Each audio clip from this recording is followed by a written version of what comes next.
there's a lot of good information I want to share, and really, you know, most of what we're going to talk about today is probably more for awareness. You may be aware of some of this already, but everything that I have found in today's presentation is research-based, and there's tons of information out there that has been done on brain development. It started, well, it didn't start, but probably one of the foremost names, I guess, in studying the brain, actually produced Dr. Goodness, name just flew out of my head now. But she wrote 2 books, one called Who Switched Off My Brain, and then there's another one, Switching Your Brain Back On, basically, is kind of what, and it talks about the impact of trauma on the brain and kind of how that impacts brain development. And so a lot of what, Carolyn Leaf there was, I knew it would come back. So a lot of what she's done, and a lot of other doctors and other researchers have done, really studying brain development, especially in this technological age that we're in. You know, we have seen just such an explosion in technology and availability and information availability that, you know, for some of us that are, I'll speak for me, a little more advanced in age, you know, you get into your 50s, we can say that. But, you know, it's completely overwhelming sometimes, all the information that's available. So we're going to talk about that today. So those of you that I've seen in Carline probably and waved at a bunch of times, but I haven't actually met you. I'm Bill Sharp, I'm the head of school here, and excited to share with you these little kind of topics that we want to come together. I've done these a couple years ago, and then the transition to, when I was principal, and then transition to head of school. This kind of took a little bit of a backseat for other things going on, like new job and all that other kind of stuff. But glad to have these back now. These coffee break times are designed for parents, designed for families, just informational. A lot of times it's sharing information, sometimes it's more interactive. But we'll have these regularly throughout the course of the year, and I'll post the topics and kind of a description of each one with the hopes that, you know, you can find it informative, bring some friends with you, and then actually the one coming in February, I will tell you, is actually it's called Phone a Friend February. And it's really designed for you to bring a friend to kind of like a mini open house sort of event, to come in. They can hear about the school. We'll talk about the great things that RCS, that God's doing here at RCS, and then be able to be open to answer questions that they have. So we'll do that along with our regular open house events that we'll do next spring. So today, talking about the device and development dilemma, impact of screen time on brain development. So some questions that I want to start off with here. And again, this is meant to be interactive, so if you have questions or comments as we go through, feel free to kind of shoot those to me. You know, I know when I do tours, I'll say the same thing to families, and I'll say, chances are, by the time I'm done, I will have answered all of your questions, and usually I'll get about 98% of them. But like I said, if something does come up that you have a comment or a question about, then feel free to kind of shoot those to me. So first question that I want to think about here, if I can get my technology here. Work. Just tested it this morning. Here we go. Going the wrong way. So first question to consider: how many of your students currently have regular access to a device? iPad, tablet, smartphone. How many of your students have regular access? Okay, about roughly half. Okay, how about this? How long have they had access? Like how many years, or months, or days? Or they just got it, a couple years, 3 years? What would you say? 2 years. About a year? Yeah, I would say a long time, 3-4 years. 3-4 years. Okay. Maybe longer. Okay. Guilty. All right. Guilty. And you're gonna find as I go through this, by the way. I want to just, maybe I should have said this my very first statement. This is a no judgment zone, and this is, you know, the whole point of this is sharing information based on research, sharing the positives and negatives, so that, you know, we can be informed as parents in what we do in, you know, kind of how we bring up our kids. And, you know, there isn't a right or wrong. There isn't like, if you're doing this, you shouldn't, or if you're not doing, you should. It's really just to kind of give you information, and then you take it and use it as you feel that it fits your family and fits your needs.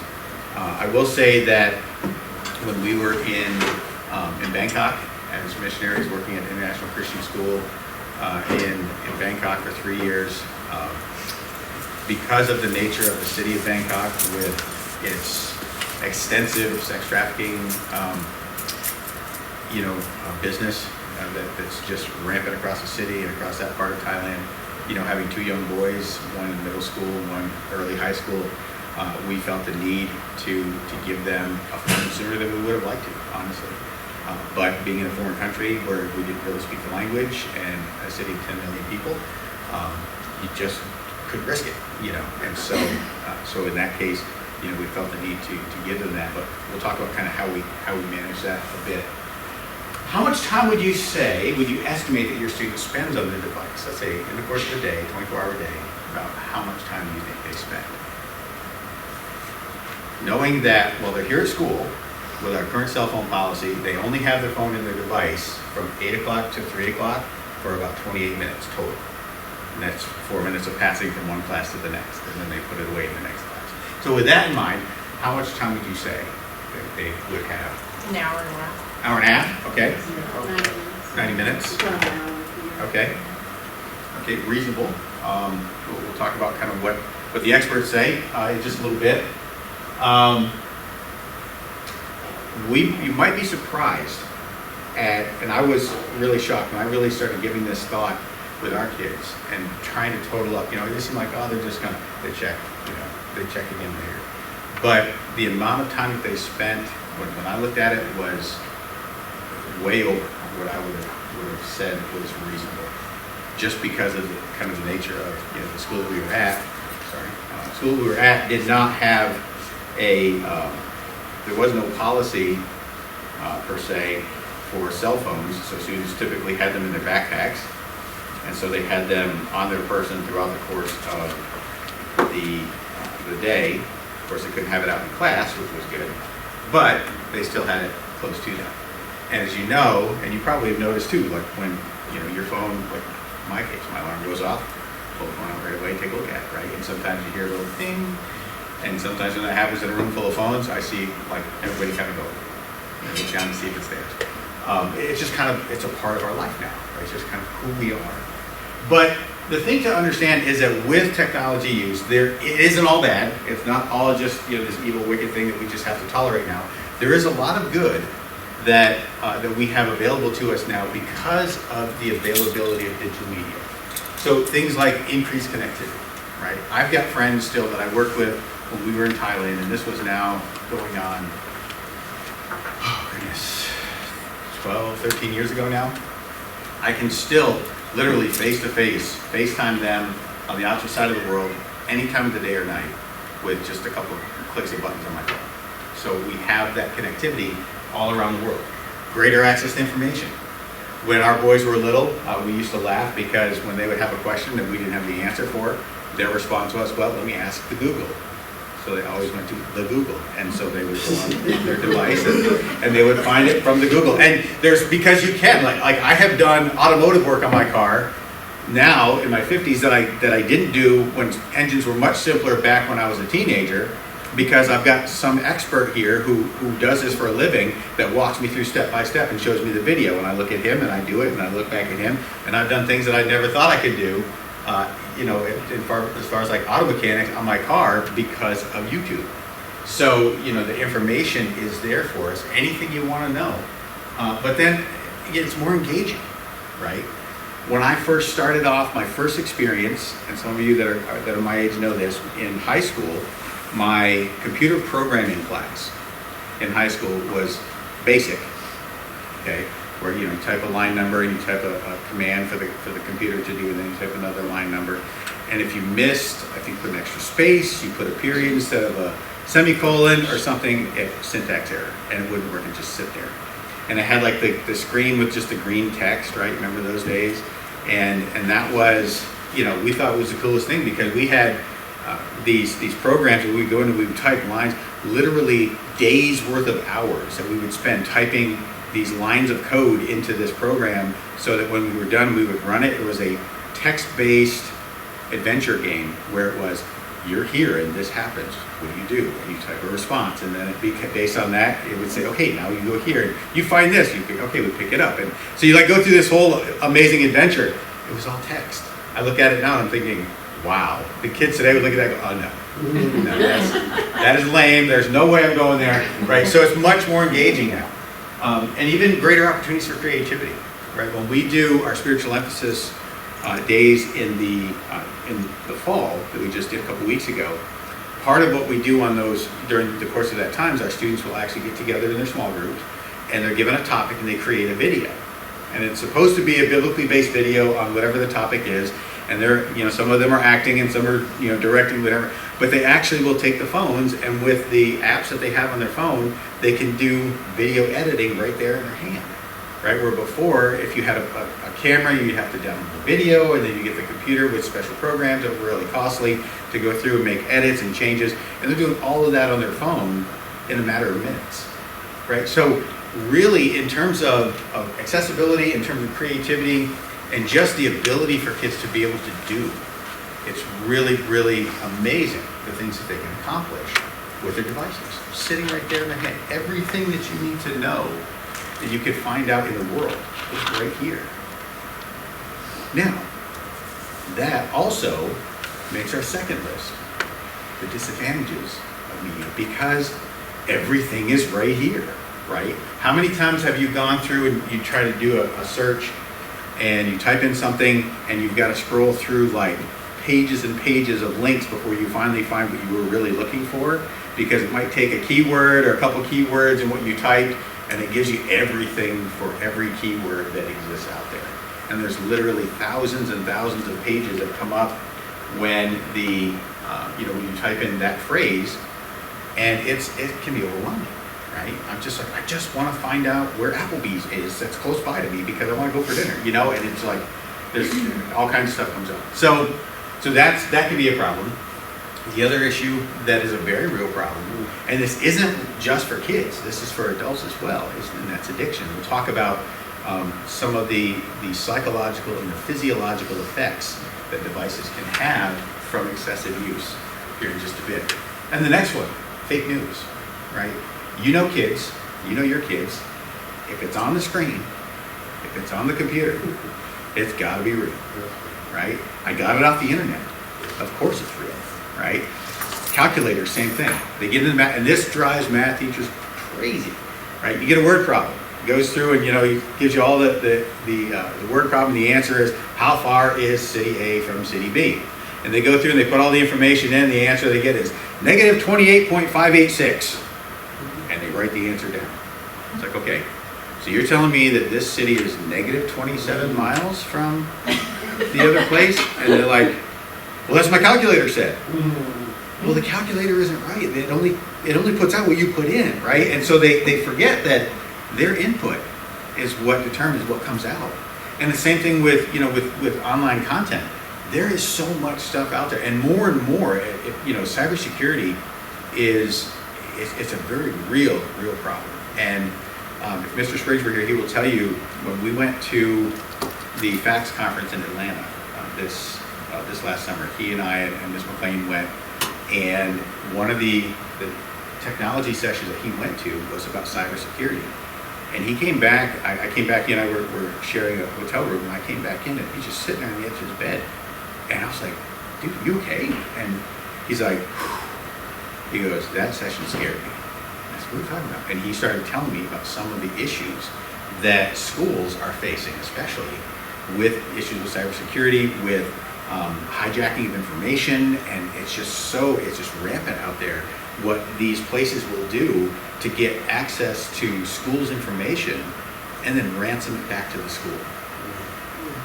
And just all kinds of things that are out there it's real. It kind of leads into the last thing, privacy issues, right? Our kids have no idea when they put Instagram on their phone and they put their cool little Instagram handle and everything in there, and then they go through, and after it's all installed, there's that little button that they click that says, I've read and understand the terms of use or whatever. They go click, I'm done, whatever, and they haven't, and they don't realize that they've given permission for them to access all their contacts on their phone, to access all their content on their phone, to access all their personal information on their phone.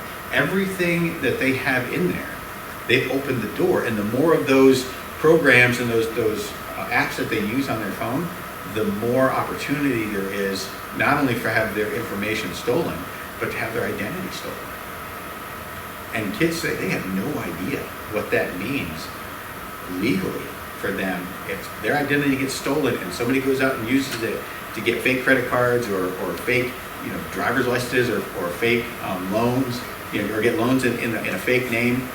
I had a buddy of mine, and this was back in early 2000, so this was quite a while ago, who he went to, I think he was doing a credit check because they were thinking about getting a new car, and his credit was terrible. And so he started looking into it, and then he had the FBI contact him. And this guy's like, straight shooter, like, Mr. If it's 55, I'm driving 54 kind of guy, right? I mean, he was just never broke the law. I mean, this guy was just all 100%, very high integrity, just a great guy.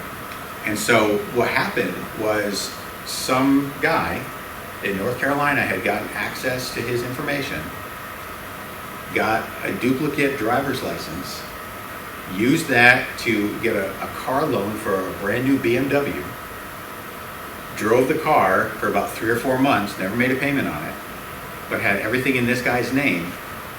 And then they ended up, they found the car. The only reason that it kind of came to light was they found the car, apparently he had crashed it and just set it on fire and left it on the side of the road.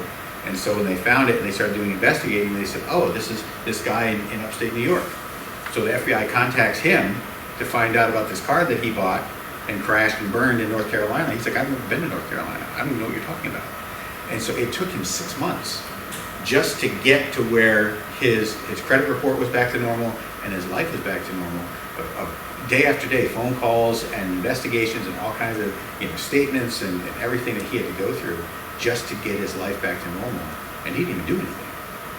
And so, it's just such a big problem that's out there that our students don't even think that's not going to happen, right? Because, and I know, as a guy, I can still say that when I was, their age, when I was my kid's age, I was invincible. Nothing's ever going to happen to me. I was made of steel. I did a lot of dumb things, I spent a lot of time building my testimony back then to kind of who I am today. Not always good choices, but and I see some of the same stuff in my boys now, 22 and 26. Great kids, love the Lord, but still they do dumb things, but they don't really think all the way through to what could be on the other end. And that's really where we need to bring awareness to our students to help them to understand, even if they don't get all the science behind and the biology behind what impacts those devices have on them, at least to understand these other implications that can be life altering and not always in a good way. So when you think about screen time, how much, we'll kind of break it down into 3 different age categories. So just kind of what your thoughts are, how much do you think the recommended screen time is for children ages 0 to 2? None? 0? Okay. How about like 3 to 5? What would they say is acceptable? 1 hour a day? An hour a day? 30 minutes? Okay. How about older kids? Up to like 17? Less than 2? An hour? Some parents will be like, 10 minutes. None? Wow, you guys are good. I mean, I don't know if you got a hold of my presentation earlier, but you nailed it. I mean, 0 to 2, they say none. There should not be any screen time for 0 to 2-year-olds. And yet, how many times do we see parents pushing a stroller? They actually have strollers and changing tables that have a built-in holder for an iPad. I've seen it. And I've seen the impact of what happens with kids in the doctor's office, in the mall, wherever, when those devices are taken away. And it's frightening to see the response of an 18-month-old to have that device taken away from them. And the impact that it has on them is really just, it's unnerving sometimes. 3 to 5 years, up to an hour, yep, no more than that. And, and again, it could be, it could be a smartphone, it could be an iPad or tablet. And then 5 to 17, even all the way up to high school, other than like homework on the computer, no more than 2 hours. So they get, like I said, almost 30 minutes of that here. So once they get home, tell them you only got an hour and a half left, that's it. That's all you get, the most, according to research. Of course, if you say you don't get any, then that's okay too. But this is really the recommendation. And the reasoning behind it, like I said, there's been a lot of research on the brain, a lot of research on the physical development of what happens to young children as they're exposed and overexposed to these devices. So first of all, you think about the brain. When a student of any age, any of us really, when you've got your phone and you're, of course, most of us are like this, and I see you walking down the hall, this is, kind of comical, but not. In between classes, the kids get their phone, and so those of you that aren't familiar with our phone policy, inside of every classroom, and I wish we had one here, there's a numbered pocket caddy hanging on the wall in every classroom, including the gym. And back in the day, in our day, they used to call it a calculator caddy, right? And math teachers would have all the calculators in there by number. And then some genius came up with the idea to, hey, let's take these and we'll kind of repurpose them and call them cell phone caddies for schools, and we'll jack the price up 40%, and now they're a millionaire, and I'm not. I wish I would have thought of that. But it's the same thing. It's the same, same idea. It hangs on the wall, it's got numbers. You take your phone in, as soon as you walk in the classroom, poop, drop it in there, and you go to your seat. That's the expectation here in every classroom in middle and high school, and no exceptions. In every class, that's the expectation. The phone stays there until the bell rings, teacher says you're dismissed, go to class. On your way out the door, you go and grab your phone, go down the hall, and then go to your next class and do the same thing. So wash, rinse, repeat, all day long. Morning break, when they have their 10-minute break in the morning, stays locked in the classroom. They don't have access to it. During lunchtime, they go to lunch, phone stays in their 5th period class. They don't have access to it. It's locked in the classroom. So, like I said, a total of 28 minutes roughly a day, but they're like this, going down the hall. And it's like these little zombies kind of walking down. It's kind of scary, but and I'll tell them like, don't text and walk. It's dangerous. Because I've seen kids like almost run into lockers, because they're so focused right here. Because you zero right in on that, 6 inches from your face. And that, there's other reasons that we'll talk about here of why that's bad. But for the brain, what happens, excessive use of those devices like that has the same impact on the body as a substance abuse abuser or a compulsive gambler. The impact on the body, the physiological response on the body to excessive use for devices, tablets, cell phones, is the same as people that are addicted to drugs, people that are addicted to gambling. So preoccupation, mood changes.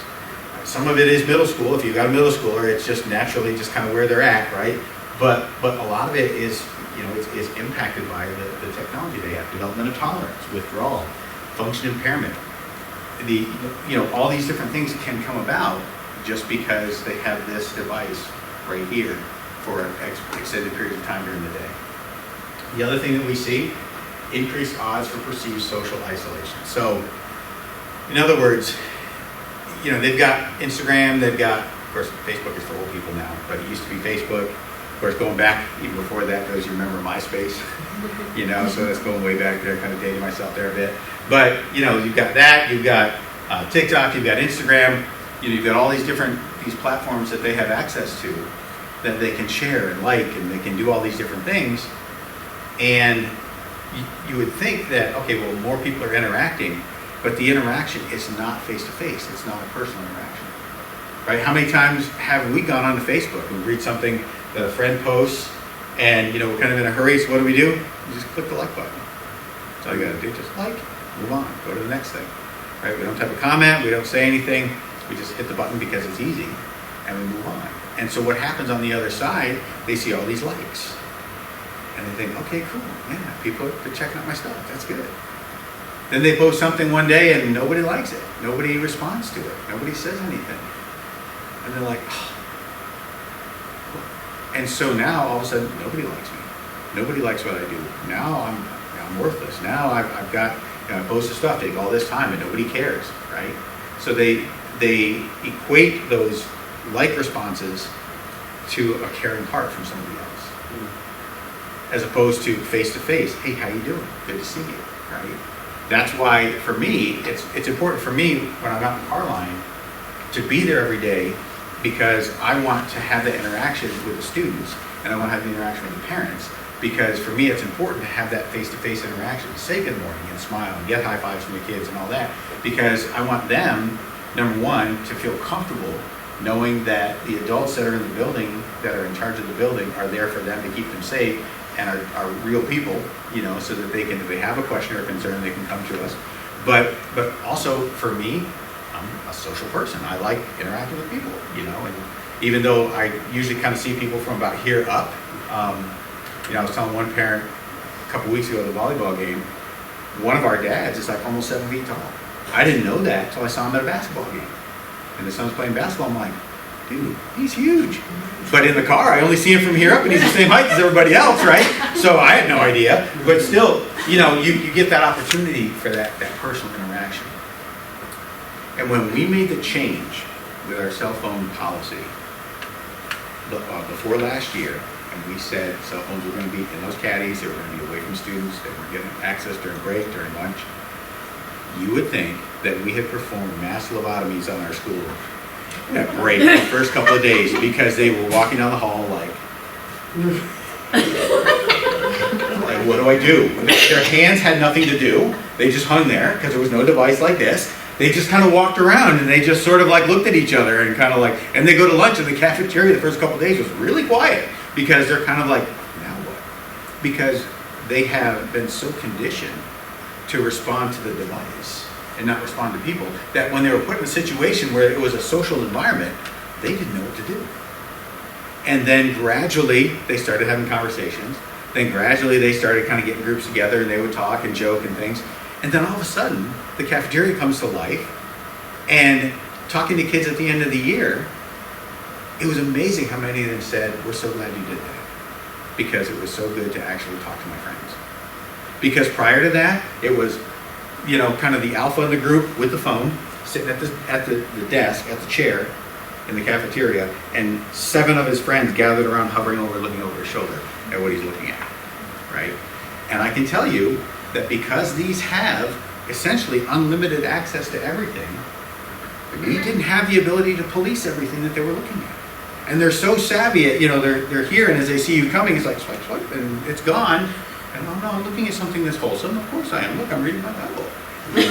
Sure you are. You weren't 3 seconds ago, I can tell you, because I can see the look on your face. And I've never seen that kind of response in, you know, reading the letter that Paul wrote to the church at Corinth, okay? So, come on now. But, you know, but they, like I said, there's this, now they have the ability to interact with each other and kind of expand that, that social part of who they are and develop that in them. And then this one is really kind of shocked me, and I noticed this for me personally, you know, because part of being an administrator when I was overseas, it was, you know, everything was on the phone, so I was constantly texting and responding and, you know, and looking at stuff and, you know, and using apps for different things, and it just having that phone there all day long, kind of constantly up and down, up and down. My one arm got, you know, pretty solid, got built pretty good from all this kind of lifting these curls of my phone every day, all day long. But what happens with the blue light from that screen, the impact that it has not only on your vision but also on your brain, it stimulates the brain in such a way that it essentially kind of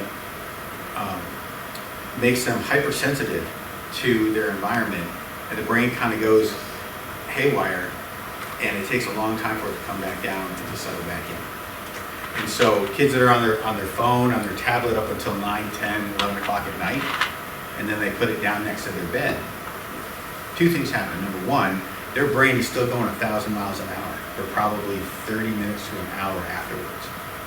Then, even while they're sleeping, it's still on hyper mode. And then just the presence of the phone next to the bed, somebody sends them something at 1 o'clock in the morning because they're up in the room with their phone and mom and dad don't know, and then it buzzes and they'll come out of what seems to be a sound sleep and they'll look right at the phone. And it happened with our kids. And we can see like, oh, okay, wait a second, this isn't going to work. And so, you know, once they start getting into these sleep deprivation cycles, then you've got all kinds of other issues developmentally with the brain. Actually, for younger kids, as they kind of grow up, normally, the brain kind of grows and expands, and you develop that gray matter, which is that kind of thought process part of the brain that actually gets inhibited because of excessive exposure to that blue light from the screen that's right there in your face. And so they've actually linked some of that potentially to even things like Alzheimer's. And because the brain is not developing in a healthy, full way like it should when they're younger, that later on they see some of these early markers of potential Alzheimer's in even kind of middle-aged adults. So then,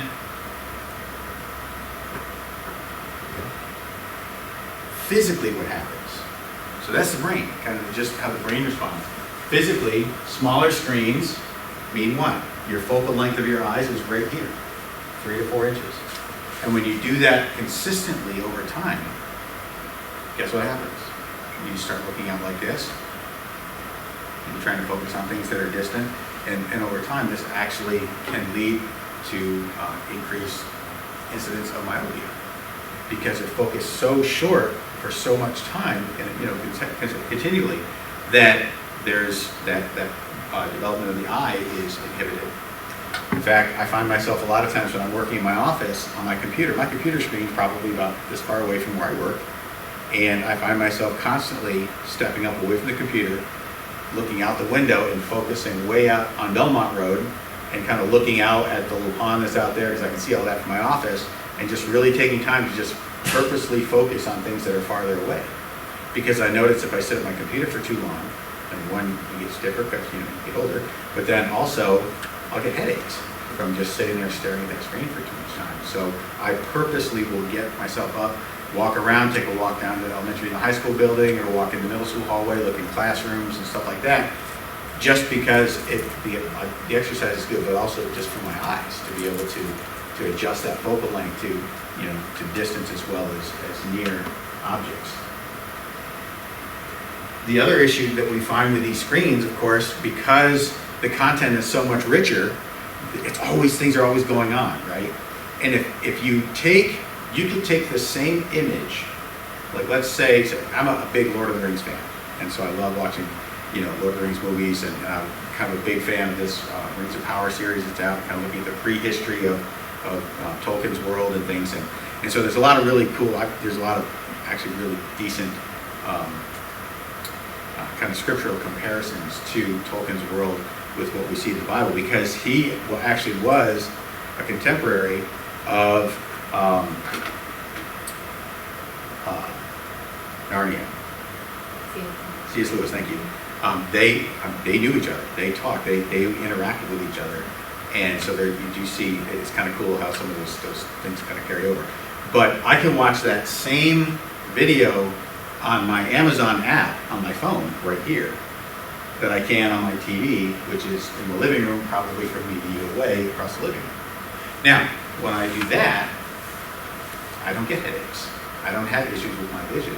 I don't feel like my brain is kind of doing this, even though some of those action sequences are pretty intense and there's a lot going on. Something about having that happening here at this distance causes the eyes to really kind of try to focus on all that at the same time, and it's much more physically demanding, and it has a potential for eye fatigue and, again, headaches and other issues when that screen is that close and so small with so much going on. So it's just something about having that distance on a bigger screen doesn't have the same impact on the brain and on the eyes as the phone does. Interaction with these screens has been shown to increase dopamine levels in the body. Dopamine is one of those, it's that feel-good hormone, right? When you have a good experience, and your body kind of gets flushed with this, you kind of feel like, oh, that's kind of cool. That sort of, that kind of warm, fuzzy feeling, however you want to describe it, right?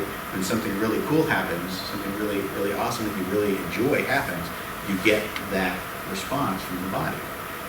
The problem with hormones is they're not like the electrical impulses in the nerves, where if you pick your finger and you pull away, then it's kind of over.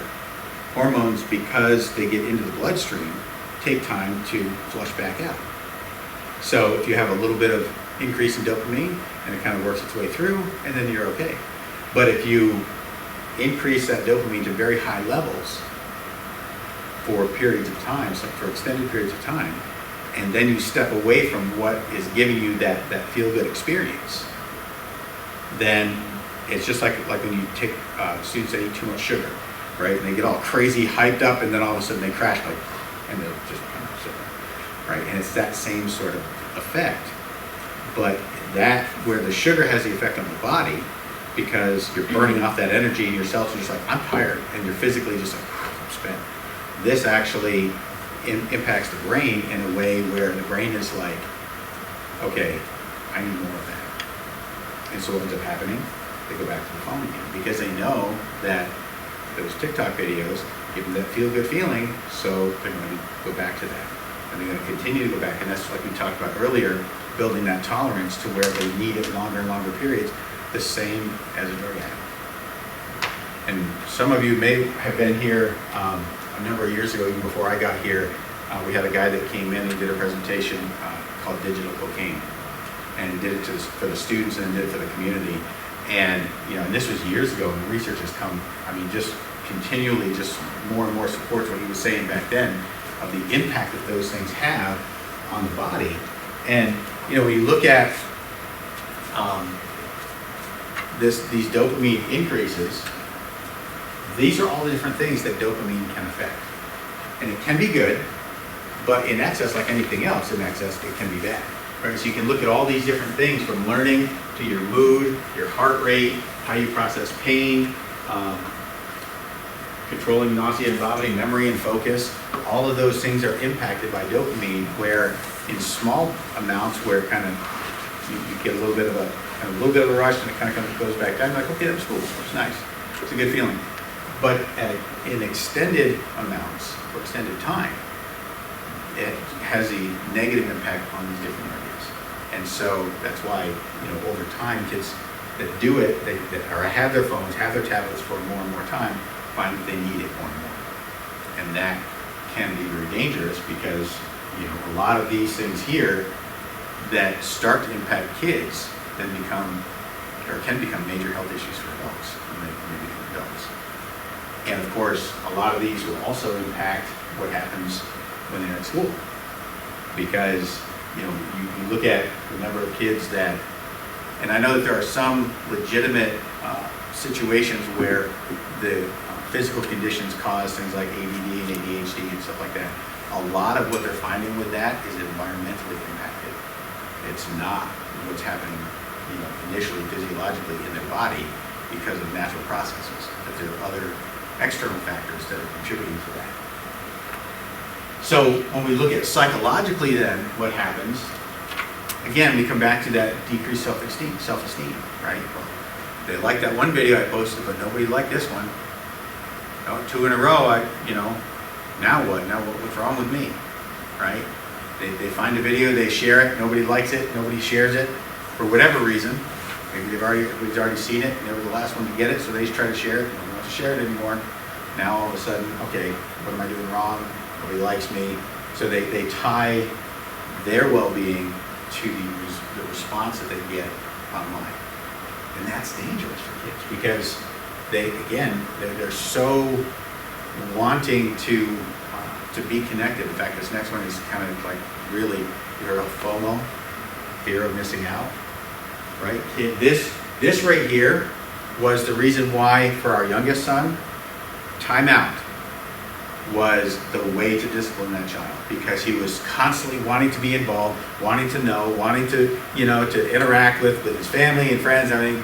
To sit him on the stairs in timeout where he couldn't talk to anybody for 2 minutes was the worst thing that we probably could have done to that child. And now he'll tell you now, at 22 years old, that he remembers very vividly those moments, because he knew that if he was sitting on the stairs, he didn't know what was going on in the kitchen. He didn't know what mom and dad were doing out in the living room, and he knew he was missing out on that, and that just tore him up, because he wanted to be in the know. So our kids, though, because they've had this sort of unfettered access to the world, they feel like, I gotta know. I gotta I've got to be interacting with people. I got to see what they're looking at. And I've got to, have access to all my social media stuff so that I can see what's going on in the world. But they don't do it from an informative perspective. It's more of a self-esteem perspective. And then they end up, like I said, anxiety increases, depression, and this sort of isolation that happens as a result of feeling like, well, people just don't like me, or there's something wrong with me. And really, there's nothing wrong with that. So again, anxiety and depression you see in kids all the time. And when you talk to them, sometimes they're like, well, I just don't feel like I know what's going on. I feel like, I feel like my friends might be talking about me. Why do you think that? Well, because they talk and I'm not there. Do you think they only talk about you? There's lots of things they may be talking about that may not be you. But if they're, again, it goes back to that FOMO. If they're not there, well, I'm missing out, or are they talking about me, or who are they talking about, and why, how do I get involved in that, right? And so that increases their anxiety. And then, of course, we mentioned this earlier, disrupted sleep, delayed sleep. Kids that get online and they're up until 12, 1 o'clock sometimes, maybe longer, because quite honestly, if they have their phone in their room, how many parents are really going in at 1 o'clock in the morning checking on them to see if they're on their phone or not, right? Parents probably sleeping too. They got to get up to work the next day, so they're not going to be up, policing that. So again, we can see that sleep is a huge, huge contributor to challenges that kids face in school.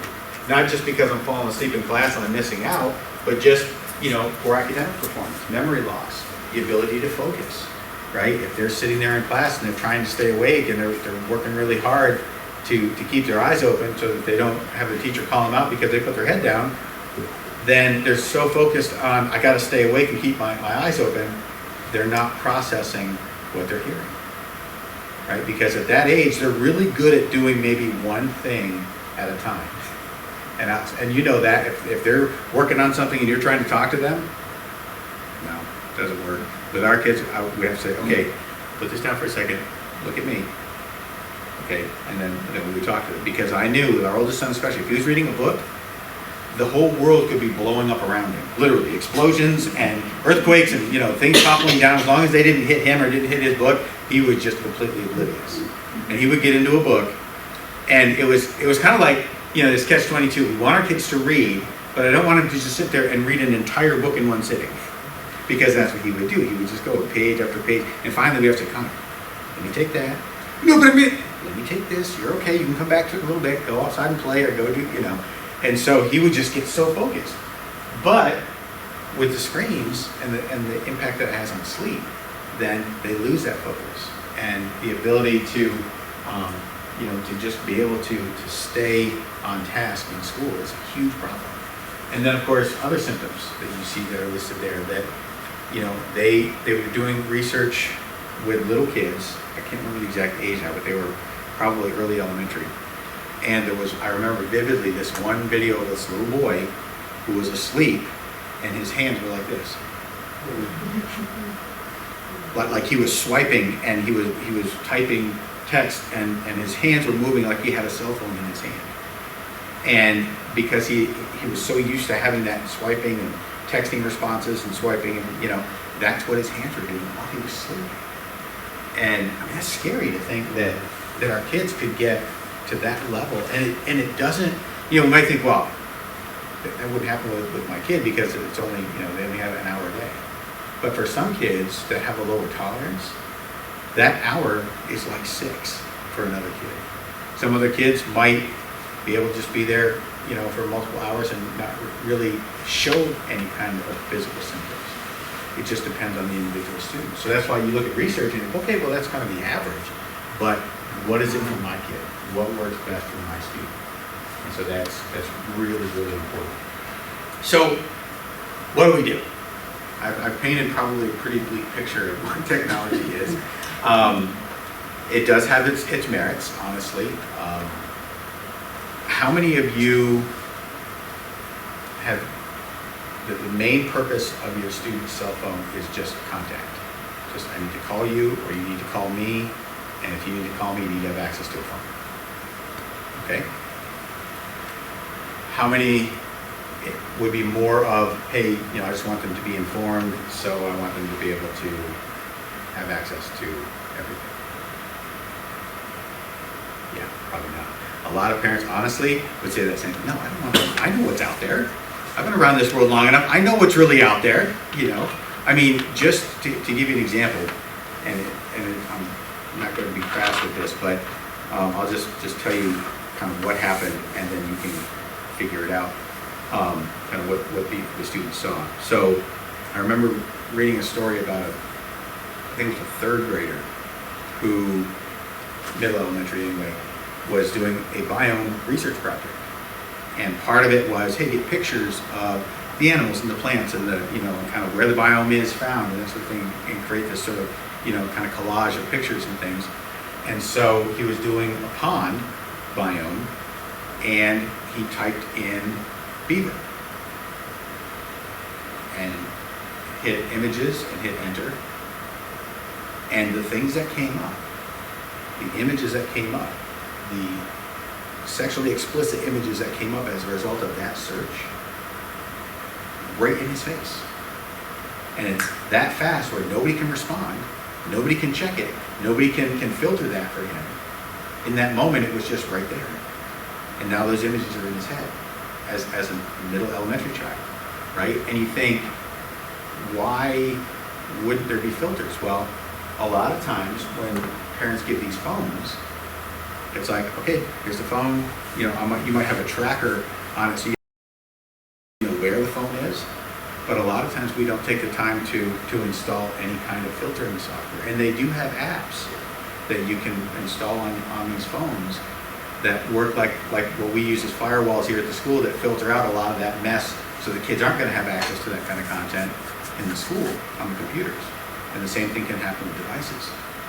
The other thing that can happen is, and we told our boys this, we said, you're going to get a phone. And they were like the simplest, Samsung, whatever it was, that, had access to a few apps so they could do like text message with their friends or whatever. We said, our phone, our house, our rules. So if you're going to have a phone, I have your password. Mom has your password. If I want to look at your phone, I'm going to take your phone and look at it. And I'm going to look at where you've been, and I'm going to see what's on there. And at first they're going, then you don't get a phone. And they didn't like it at first, but they knew that was the expectation. If you're going to have a phone in my house, and this is me, now again, I'm not imposing this on anybody saying you got to do this. I'm just saying that for our kids it worked because they knew mom and dad could check at any time. And there were times that we did, and we never found anything. But I think a lot of it was because we had that deterrent of mom and dad could know at any time they could check and see where I've been. And they weren't savvy enough back then to figure out how to, clear their cache and clear where they have been on their searches and things. Now, of course, they're probably way more savvy about it than I could ever be. But there are things that we can do to help our students to use these devices and have access to this information in a safe way. The first one, of course, reduce screen time. Now, you've all said that it sounds like the screen time that you allow is really kind of right along with what's expected as far as what's minimum. As far as a good, healthy use, that's good. But again, some of this might be just having conversations with our students to say, hey, look, interact with your friends, talk to your friends, go hang out. We can create opportunities for them. Hey, we'll just, when we were in Thailand, in Chiang Mai and in Bangkok, we made sure that our house was that place where the kids would come and hang out. We always had food, we always had snacks, we always did events where they could come together and watch movies together or whatever. We were intentional to make sure that our house was that place where the kids came, because number one, we knew where our kids were, and number two, we knew who they were hanging out with. Because once they get out there, it was like, who are they with? We don't know. And so, we were living in a gated community, and so a lot of the expat kids would come together and get on their bikes, and they would just go house to house all day long. This guy had a trampoline, so they go down from the trampoline. This guy had a big yard, so they go play soccer. They can go to our house and they'd eat, or they'd go to this house and they'd watch a movie, or whatever. Like, they were constantly kind of this little pod of kids kind of going house to house. So we all knew as parents who they were with and where they were, and we could track them much easier because they just wanted to be outside. Fortunately for our kids, they didn't get into the whole like screen in my face all day long because they had friends who some of their parents refused to give them a phone. And so they're like, well, I don't have a phone, so if you're going to hang out with me, we're going to have to hang out. And so they would physically get together and do it. So that was really huge. The other thing that we can do, flip phone. Now imagine, I know you're saying in your head, what would my child do if I walked up to them and said, let me have that, you need this. The problem with flip phones for kids, number one, there's no Instagram. There's no TikTok. If I'm going to send a text message, it's 7777-44-3333, right? I mean, to try to get to the right letters, it takes you, and you might as well just call them. Or just walk down the hall and go talk to them because, you're not going to get it on the phone. There's just no way. So if the device, the purpose of the device is communication, phone calls, you can do text message. You can receive text messages on a flip phone. They're a lot cheaper. They're a lot more durable. I can't tell you how many of these that I've dropped that have cracked screens on. I've dropped flip phones all over the place. Kicked one across the room one time by accident, bounced off the wall, pick it up, no problem. It works. They're amazing. And they do the purpose, right? If I need to call my kid, they need to call me. It's right there. Flip it open, go right to your contacts. Boom, done. Right. So that is something that a lot of parents aren't going to consider, and part of it is because of peer pressure, not your peers, but theirs. Right? Mom, are you serious? You want me to go to school with a flip phone? What are you, from like the 80s? Yeah, I am. I'm not, and I'm going to get laughed at, and right, because all of their other friends, of course, you know how they are. They always speak in absolutes. All my other friends have the latest iPhone. All my other friends have the latest Samsung. No, they don't. And some of them do, and that's okay. Again, it's whatever the parents feel is necessary. But I can say for me, for my kids, here's a flip phone. You need to call me, I need to call you, we got it down, no problem. You want to know what's going on? Get on the computer in our living room or in our office where there's access where everybody can see and work on it there, right? And that's the other thing that we talk about is access, right? Content as well as physical access to the phone. These are all things that we can do that are really zero cost, minimal cost for the filtering if you decide to do it, but zero cost for some of these other things to be able to help our students to manage it well. Right. So, for example, you put a filter on there, and there's accountability software that you can install on your phones and on your computers. That I know a lot of guys that I've known in men's groups, Christian men's groups, that hold each other accountable for that. They put this on there so that if you go to a site that's not appropriate, you've got a buddy who's your accountability partner. They get a message, and you can have things like that as a parent. That when they go on certain content, that you can get a notification, and then that helps.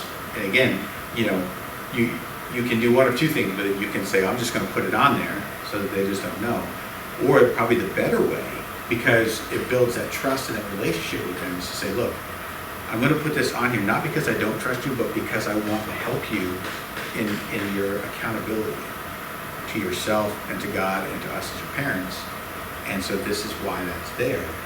It's not to try to catch you doing things wrong, because if you're making the right choices, we'll never have that conversation. But those are good ways that you can have to be able to see what's on there and to keep them from seeing other things that they shouldn't see or have access to places that they shouldn't go. One of the reasons why we stepped away from having phones, because sometimes teachers would say, well, if they want to listen to music, they can have their phone out and they can listen to music. You really think they're all just listening to music? You really think, like in a class of 10 kids sitting around the table, that everybody is, listening to Christian radio? They're on the Spotify Christian channel? No. I can tell you what's coming out of some of those channels would curl your hair if you knew some of those lyrics that they're listening to, that they're putting inside their head every day, right? And so those are things that you look at and okay, well, there's things that we can do. Like with the computers at school, they can't. So what we started doing was, you want to listen to music? Okay, you give me a playlist. You give me a list of artists that you like. I'll pull my Spotify up on my computer as the teacher, and I'll put it out there. And each day we'll listen to something different. And so you give them a voice, but you also can manage the content so that they can see exactly that, number one, the teachers are in charge, or you as a parent is in charge, and that, you're going to hold them accountable to that. This one, like I said, monitor the access. Tell them, okay, give me your password. If I bought you the phone, it's really my phone. You have it in your hand, but it's my phone. It's on my plan. It's using, my money's coming out of my pocket to pay for your phone. So you're going to let me have access to my phone. And again, they don't like that at first, but it helps them for that accountability sake, so that they know that they're going to be just keeping tabs to make sure that they're doing what they need to do. And the next one is probably super low cost, super easy. And this one revolutionized our family. I'm not gonna lie. So our boys, like I said, they had their phones at their bedside, chargers there, plugged it in, put it on the nightstand, go to bed. There were times where I know I get up 1 o'clock in the morning, I'm going into the bathroom, and I hear, I should hear maybe snoring coming out of their room, and I peek in the door and I see a screen light underneath the blanket. I'm like, okay, this isn't gonna work. So what we did was we took, basically, it looked like kind of a decorated shoebox. You get them like Hobby Lobby and stuff, and you put they look like a shoebox, but they're decorated. You can put stuff in to store stuff. So we actually took one of those and I cut a little hole in one end, and I cut a hole in the other end. So in the one end, I ran out all of the charging cables, the different phones and the different devices that we had in the house, and I connected all their chargers into a block that came out as a power cord and plugged into the wall, and put it right in the dining room. And said, okay, when you're done at the end of the day, your phone gets plugged in here, and it stays right here. I don't even keep my phone in my bedroom at night. We've got a charging station, and we've got one of those kind of islands in our kitchen, and it sits right there on the corner of that island, and all the devices plug into that, and they stay right there. And then in the morning when I get up, I go check my messages, grab the phone, put it in my bag, go to work.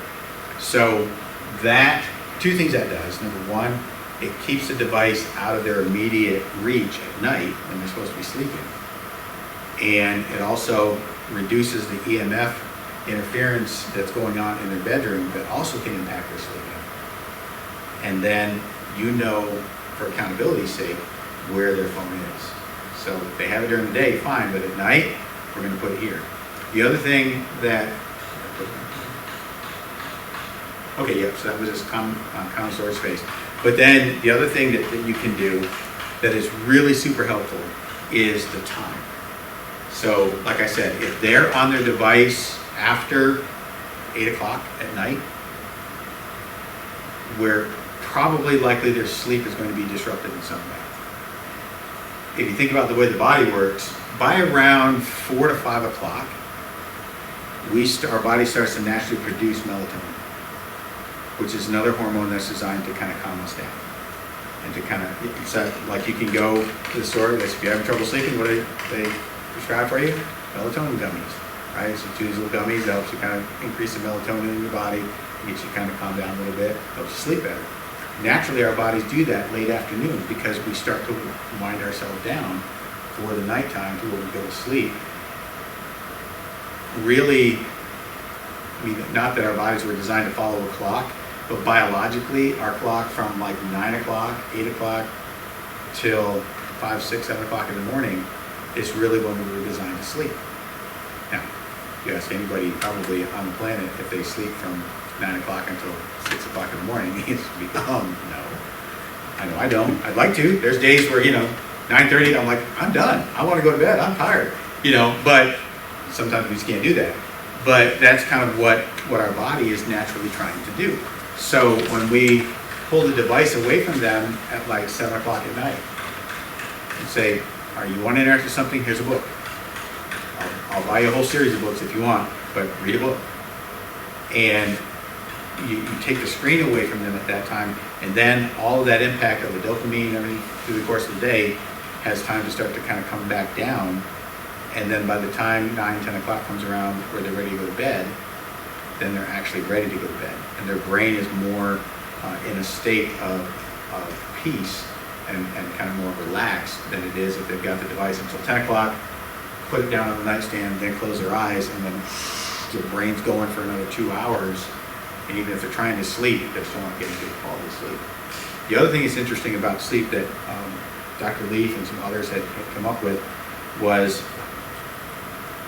the body has, and I don't know if they know why, but it just seems to work. Sleep that you get before midnight. So like, let's say you go to bed at 10 o'clock and you fall asleep right at 10 o'clock. The effect that that has on your body from 10 o'clock, any hour up until around the midnight time, the effect on your body for every clock hour that you sleep, your body responds to it as if it were 2 hours. So if you can go to sleep at 10 o'clock at night, you essentially, from 10 to 12, your body feels like it's getting 4 hours of rest in that time. And then for some reason, after like the 1 o'clock time, it's kind of just hour for hour.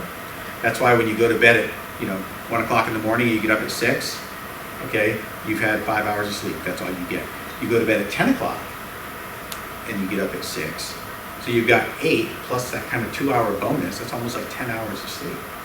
So when people, they go to bed earlier, it's not just psychologically, I feel much more rested. You really are, because your body has processed the sleep time in that way. And so for our kids, getting them away from those devices and allowing their brain to kind of settle back down earlier in the evening, then puts them in a much better position to get good quality sleep. Even if they don't go to bed until 11 o'clock and they get up at 6, okay, now they've had 7, almost, the effect of almost 8 quality hours of sleep. And for our kids, they really need 9 to 10 hours of sleep a day in order to function kind of at that, what we consider kind of normal bodily functions. So there's things that we can do that, even if we reduce the amount of screen time that they have, which is a good, healthy thing to do, other things that we can do like these are very low cost, very easy to make some adjustments to say, hey, I love you and I care about you and I want you to be the best version of you that you can be, and I want that, and I'm going to help you with that by helping you to manage your screen time and manage, in a healthy way, how you interact with your phone and your device. And like I said, for some kids, this isn't an issue at all. I know there's some kids that are like, I don't want to bring my phone to school, but it's just a distraction. I love you. We need more of you here. Go tell your friends. Be an influence. So, so we want to try to encourage them in that. But again, here with one of the things that makes RCS, I think, such an amazing place is the partnership that we have with our parents and with our families. That, when there are struggles that they're facing, if they can talk to us, talk to teachers, talk to administrators, say, hey, we're having some challenges in this area, can you help us? Sometimes it's just a conversation. I know with our boys, there were times where I could sit there and I could tell them this one thing that was just the absolute truth and think they needed to hear in that moment, and I might as well just, be talking to the bookshelf. And then they go to soccer practice or volleyball practice, or they go, they talk to their coach, and their coach says the same exact thing that I just said word for word. And it's like this amazing revelation from God. And I got to the point, like at first, I was upset with that. I'm like, I'm the dad here, what's going on, right? Well then, when I started to realize, like, no, okay, big brain, let's think this through. As long as they're doing it, and they're following it, I don't care where they hear it from. If they hear it from me, great. If they hear it from coach, great. They hear it from their teacher, fine. As long as they're doing what they need to do, making the right choices, then whoever in their life is influencing them in that positive way, in that godly way, I'm all about that. And as a result of that, they have built very healthy relationships as young men now with some of the male mentors in their life, because we didn't hold them back from those interactions and didn't hold them back from being able to make those connections and get that good advice, that godly advice from other sources. And so now, there's times where I might go to a friend of mine and say, hey, look, next time you talk to my son, just kind of throw this at him. And but yeah, well, I got you. Because again, it's like, what's coming from him? So dad said it, and now he's saying it too. Okay, well, there's probably something to it, so maybe at least listen anyway. But really, just different ways that we can partner together, that we can work our kids through this in a healthy way, so that when they come out to be adults, they have this kind of healthy understanding of what's going on to help them make those good informed choices as well. So. else. I think, yeah. So this is just all the resources that I was able to kind of pull together for this. Any questions or comments or anything that we talked about? What Yes, is ma'am. the filter that you would recommend? There is, what's it called? Is it Zero Eyes or,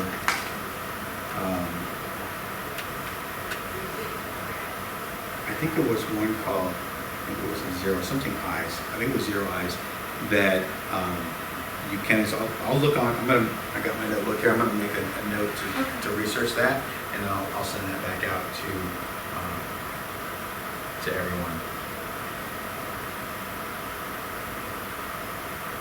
Yeah, there's the Life 360 is the one that you can use like to track locations, but there's it's kind of like Verizon that. Family sort And of does yeah, the same thing, and it exactly. will allow you to turn the internet off Mhm. on the child's phone. Yeah, and sometimes But that's the other nice thing is you just say, no, you don't have access to, I'm gonna shut down all internet access at 7 p.m. Sorry, let's put your phone away on the charger because you don't need it anyway. So, but yeah, that's definitely, I'll get you that information. Okay, any other questions? Yes, sir. Can you share the PowerPoint? Yes, yeah, so what we're gonna do, for those who were not able to make it, we're going to save this video and we're gonna upload that as well. But I'll definitely share this PowerPoint out for the community as well. And typically that's what we'll do, each time. Even though, I know some people had emailed said they couldn't be here, and so it's good to have access to that. But I try to encourage folks to come and to be present, to kind of be interactive, and especially things that we can have more discussion and stuff like that. There's some really rich discussion sometimes that happens in these events that that happen when you're live and when you're here, rather than when you kind of watch afterward and you go, oh yeah, cool. So you still, the information is still good and still valid, but yeah, we definitely can share that. is there, are you presenting this to the kids in any form? I have not. That doesn't mean we couldn't. I think it would definitely be beneficial for kids to hear this. But yeah, no, I think that's definitely something that we can. It's just a matter of kind of when to schedule it. To get the students together, and it's hard because you don't want to take too much academic time. You don't want to take the club time, especially the club time. That's sacred time. You want to talk to me about my cell phone during clubs? No, sir. Tune you out. Right? That's just not going to happen. So, but yeah, we can definitely look at when we can schedule that in, and it'd be great, especially for middle and high school, even upper elementary school students, to just kind of hear some of these facts and just say, just to make you guys aware, this is kind of what's going on. And even if they don't do anything about it initially, at least they have that information before they kind of swing around. Yes, to caveat off of what she said, is any of, I guess, along the lines of cyber security awareness and stuff like that, is some of those issues or points of topic brought up during computer resource? Yes, yeah, one of the things that the computer teachers will do, especially more for I think probably like middle school, maybe upper elementary, and definitely high school computer classes, is that sort of ethical use of the computers, and also, just that awareness of, this is what can happen when companies can, we used to call it getting hacked, when companies get their information, stolen.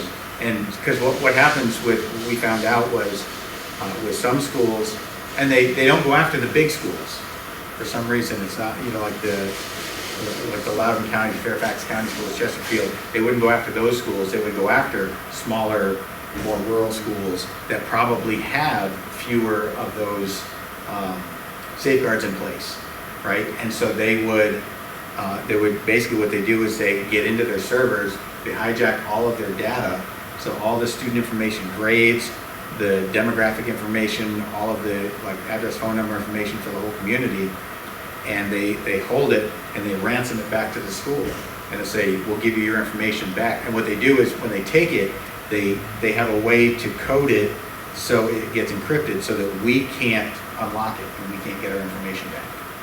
So then, or any school, not just us, but so then they would say to the school, you pay us $20,000 and we'll give you your information back. And a number of schools that he had said that were in that session either knew of a school or had that happen to them. And so what we do now is we make sure that we have backed up everything off the servers so that if there ever is any kind of breach, we already have a backup. It may not be the most up-to-date, but up-to-date enough that we can rebuild that information back at essentially no cost other than time and energy on our part to be able to pull that back together. But he's worked very hard to increase the limiting the access, to increase the level of our firewall, and and kind of increase our security and our protocols here to try to keep people out from having access. And you will find periodically you'll get I don't know the exact IT term, I call it pinging the system, where somebody will try to kind of probe, kind of like, hey, can I get in here? No, like, hey, something happens here where you see they try to get in here, and so they're trying to find the back door, find a way into your system. And a lot of times churches, they don't have the access, the types of security that schools will have, because I guess it's just in our nature as Christians, we want to trust people. And we do. We trust a lot of people, but we don't trust everybody here. And we know that the dark web is a very real thing, and there's a lot of stuff that goes on out there that's really, really detrimental. And so we try to do whatever we can to keep our system locked down, but then to remind our students that this is what can happen if they get this information or if that happens. So even though kids are like, that'll never happen to me. That never happened to us. Yeah, that's what my friend thought too. And then he spent over 6 months, or about 6 months, getting his life back, from something he didn't even do. So it's just really, and they got a lot more savvy since then, for sure. So, good. Other questions, thoughts? All right. Well, again, I appreciate you guys taking time to come and to join us here. Like I said, I'll post our next topic. I've got 2 or 3 that I'm kind of looking at for next month.